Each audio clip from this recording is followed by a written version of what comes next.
오늘은 6.25 전쟁 74주년 되는 날입니다. 이 땅의 전쟁은 다시는 없어야 하는데 한반도 긴장감 올라가고 있죠.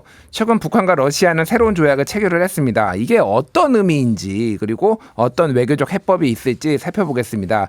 러시아 전문가이시고요. 문재인 정부에서 북방경제협력위원장을 지낸 분인데요. 박종수 전 위원장 스튜디오에 모셨습니다. 안녕하세요. 안녕하십니까. 예. 그 상트페테르부르크에서 공부를 하셨더라고요. 예, 90년부터 98년까지 거기가 러시아에서 최고 명문 대학으로 제가 알고 있는데 맞습니까? 뭐 대통령을 세 분을 배출했죠. 예. 현 푸틴 대통령, 메드베추 대통령, 예. 그리고 레닌.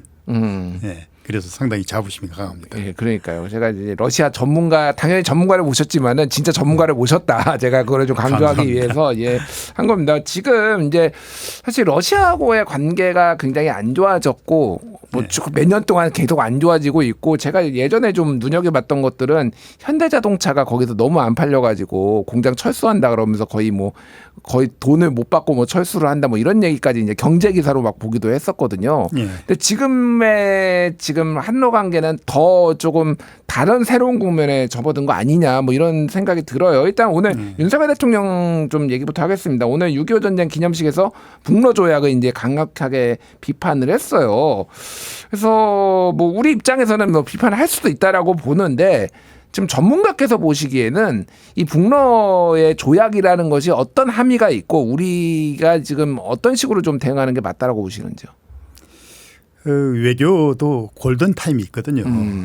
그런데 이제 우크라이나 전쟁이 시작이 된 지가 벌써 3년이 넘었는데 3년째 접어드는데 이미 북한과 러시아하고 관계가 매우 밀접한 그런 관계에 들어갔다는 거를 사실상 이미 알고 있었습니다. 그럼에도 불구하고 우리가 조기에 대처하지 못한 이런 만시지탄의 그런 아쉬움이 있죠.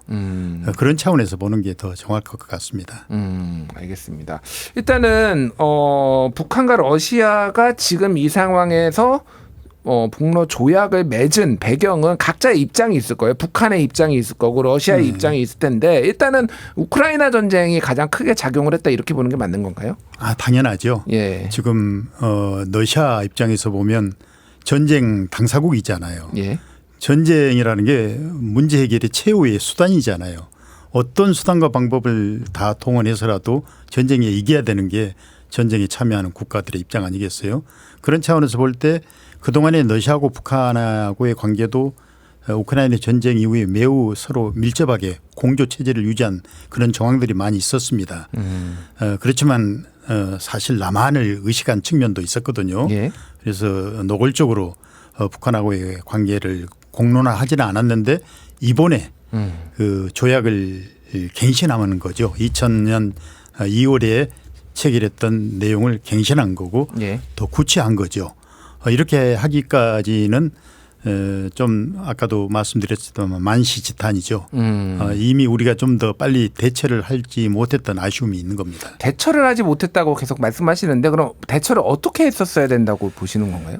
러시아가 이제 우크라이나 전쟁이 시작되고 나서 한국에 대해서 많은 그 메시지를 줬잖아요. 이제 우리가 군사 지원을 하겠다. 그리고 이제 일단은 우크라이나 전쟁이 시작되면서 전 세계 141개국이 대러시아 반대 성명을 유엔에서 채택을 했고 그때 우리가 들어갔고 또 제재에 참여하는 국가가 47개국인데 거기에 또 우리가 들어갔고 또 군사 지원을 하겠다는 나라가 31개국이었는데 우리가 또 거기에 들어갔거든요.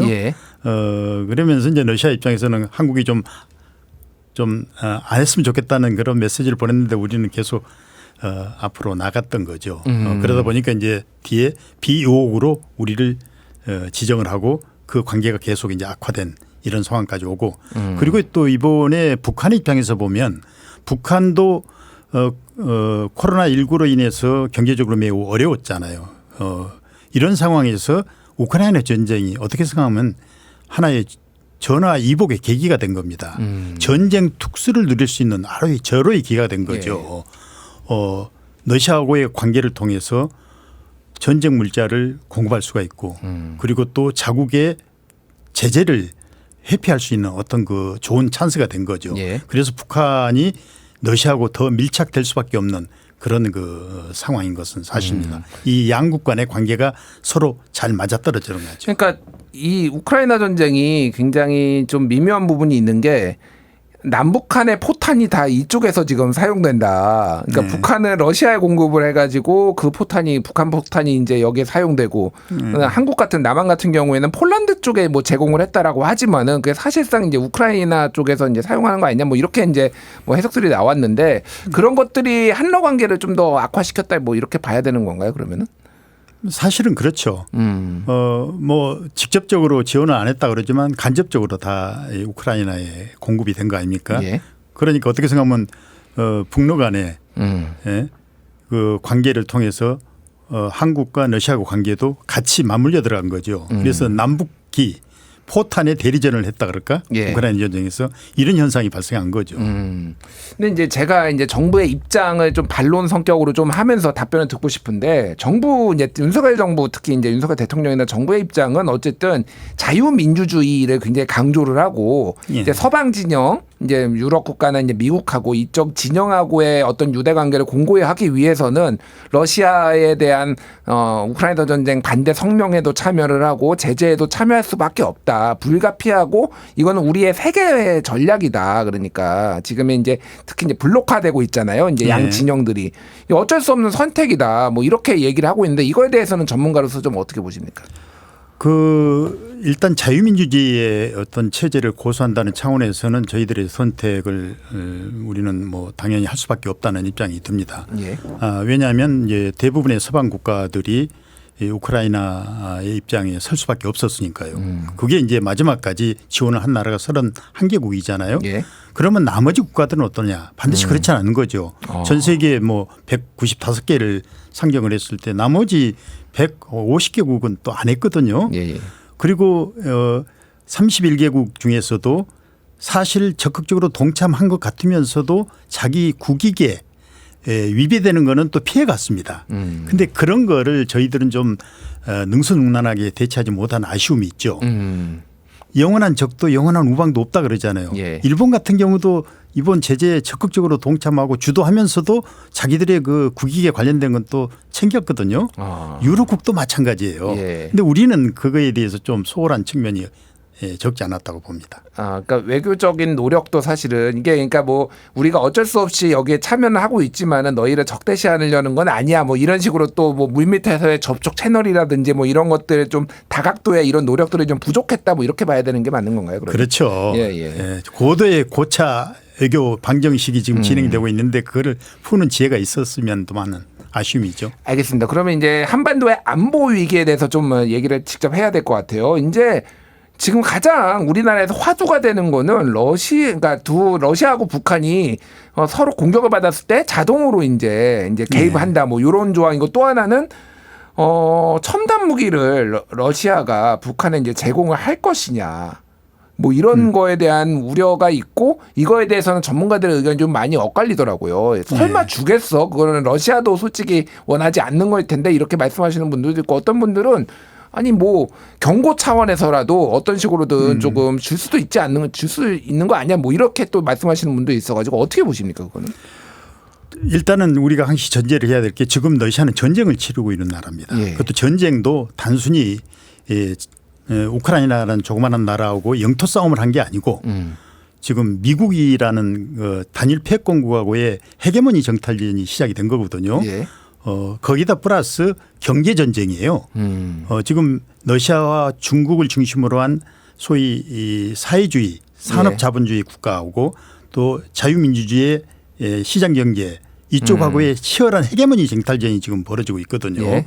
이런 과정에서 볼 때 러시아가 택할 수 있는 그 카드는 엄청 많은 거죠.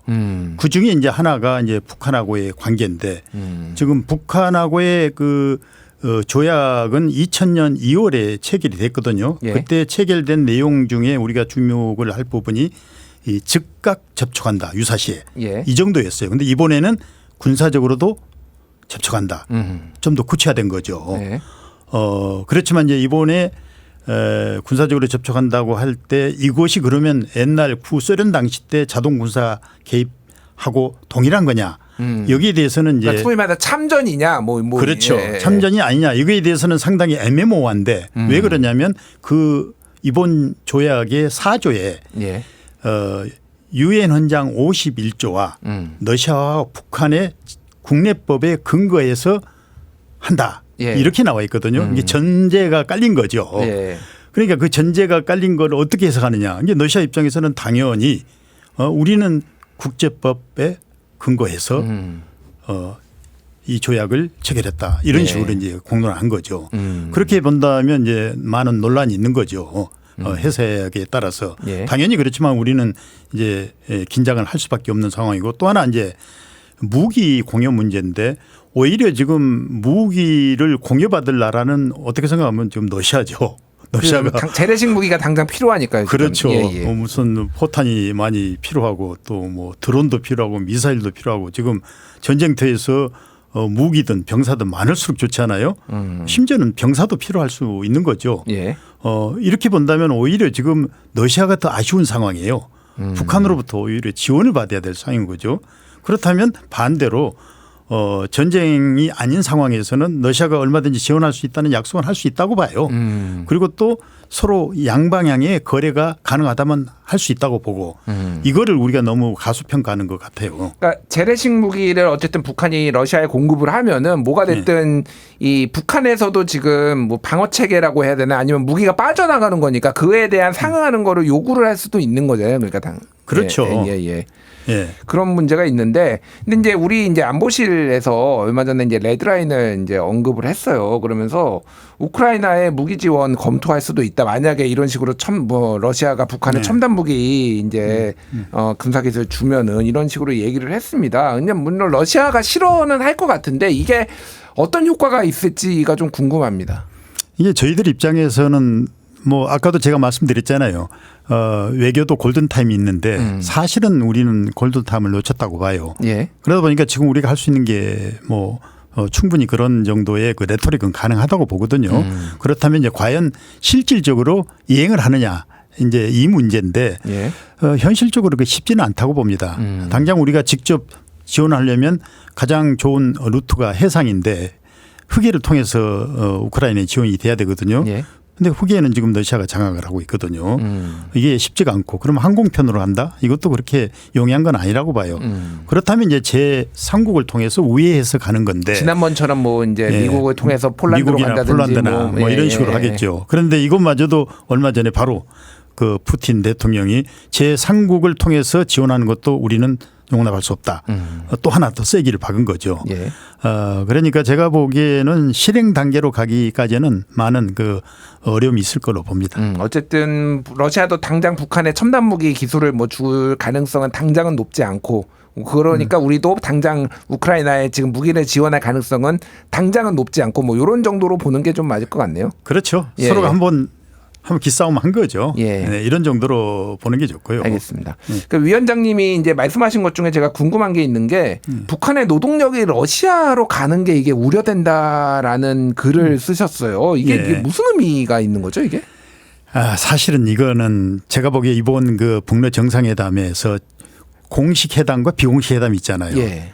공식 회담에서는 조약 체결인데 그리고 뭐 여러 가지 그 경제 협력이나 이런 게 아이템이 있는데 비공식 회담 이게 더 중요하죠. 예. 김정은 총비서와 푸틴 대통령이 무려 10시간을 같이 계속 대화를 나눴거든요. 이게 비공식 대화가 더 많았다고 봐요. 여기에서 논의될 수 있었던 게 바로 노동력 송출 문제인데 북한이 이거는 매우 원한 걸로 알고 있어요. 북한이 원한 거예요? 그렇죠. 왜냐하면 우리 그 전쟁 우크라이나 전쟁이 시작되자마자 뭐 북한으로부터 10만 파병설이 나오고 뭐 그랬잖아요. 노동력 파견. 근데 그게 현실적으로 북한이 원하는 거라는 그 얘기들이 많이 있어요. 왜 그러냐면 지금 2019년 말에 해외에 나가 있는 북한 노동력들이 다 철수를 했잖아요. 예. 대북 제재의 일환으로 이행하는 과정에서.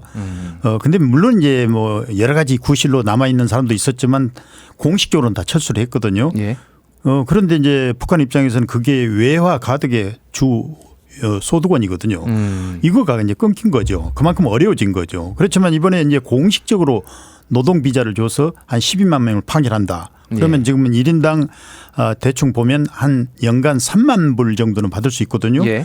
그러면 12만 명이면 36억 달러예요. 이건 엄청난 돈이죠. 3만 불, 그러니까 한 4천만 원 정도로 잡으면 잡아도 예. 36억 달러인데 예. 북한 입장에서는 엄청 큰 돈이죠. 물론 그러면 현금으로도 받을 수 있겠지만 또 얼마든지 이 빠따제로 무기로 서로 상기할 수 있는 거죠. 예. 실탄과 뭐 이런 드론이나 뭐 이런 거를 주고 러시아로부터 또 받을 수 있는 예. 뭐 이런 이거가 저는 사실 어느 정도 좀 합의에 이루어진 게 아닌가 하는 이런 생각을 해봅니다. 추론의 영역이지만은 그럴 추론이죠. 가능성이 예. 많다는 게 북한이 매우 이걸 원하고 있고 알겠습니다. 러시아 입장에서도 이게 아주 그 좋은 그런 그 협력 아이템인 게 왜냐하면 러시아도 지금 1차 징집을 하고 지금 2차 징집을 한 번도 안 했습니다. 예. 이 징집을 안 하는 이유는 자국민의 그 청년들의 그 희생을 최소화시키려는 그런 그 의도가 있거든요. 예. 그러다 보니까 주로 이제 지원병을 모집했어요. 예. 옛날 초기에는 그 바그너 그룹 프리고진의 바그너 그룹을 통해서 지원병을 전 세계에서 다 모집을 했는데 예. 이제 정부가 직접 하거든요. 그리고 지금 현재 지원병이 한 16만 명 정도가 여유가 있다고 할 정도로 지금 많이 지원을 받았답니다. 그건 심지어는 아프리카에서 받고 있거든요. 그런데 북한의 젊은 청년들 더군다나 북한은 장기 복무하잖아요. 노동력 겸 이건 군인으로 얼마든지 이게 해체가 가능한. 우크라이나 전쟁에 북한 군인이 참전할 가능성이 있다고요? 노동력이지만 유사시에는 얼마든지 병력으로도 대체가 가능하다는 얘기죠. 이런 이중성이 있는 거죠. 예. 그런데다가 또 북한 같은 경우는 고위부가 직접 가서 통제를 하잖아요. 그러니까 러시아가 구태여 이거를 통제 안 해도 될 만큼 알겠습니다. 편한 거죠. 예. 왜냐하면 지금 러시아도 지금 제3국 그 노동자들이 와가지고 말썽을 많이 부린대요. 예. 이런 문제가 있는 거죠. 그러니까 양측이 다 상호 호혜할 수 있는 좋은 협력 아니죠. 예, 시간이 진짜 없어서 진짜 짧게 좀 질문을 드려야 예. 되는데 우리 정부가 그래서 이거 어떻게 풀어야 되나요? 좀 짧게 좀 말씀해 주시죠. 지금 저는 그 정부 차원에서 예. 우리가 할 수 있는 거는 매우 제한적이라고 봅니다. 예. 왜냐하면 이 한국과 러시아의 악화가 단순히 양자 간의 관계가 아니라 이거는 한미 동맹과 또 북러 관계가 같이 맞물려 가고 특히 북한은 이번 기회에 신능전 체제로 감으로 인해서 중국과 러시아의 전통 우방을 끌어당길 수가 있거든요. 예. 그러니까 북한이 적극적으로 반대를 하는 거죠. 그러다 보니까 정부 차원에서는 매우 제한적이라고 봐요. 할 수 있는 카드가 별로 없어요. 그래서 오히려 이럴 때일수록 민간이나 공공외교 심지어는 이제 의원 차원의 국회 차원의 의원외교 쪽으로 한 발자국 물러서는 것도 하나의 그 지혜라고 봅니다. 예. 이런 거를 이제 일본이나 여타 서방 국가들이 지금 하고 있거든요. 예. 일본도 알겠습니다. 특히 이걸 많이 하고 있어요. 알겠습니다. 예, 우리 정부도 뭐 예. 여러 가지 다각도 노력을 해야 되지 않을까 그런 생각이 듭니다. 지금까지 박종수 전 북방경제협력위원장이었습니다. 말씀 감사합니다. 예, 감사합니다.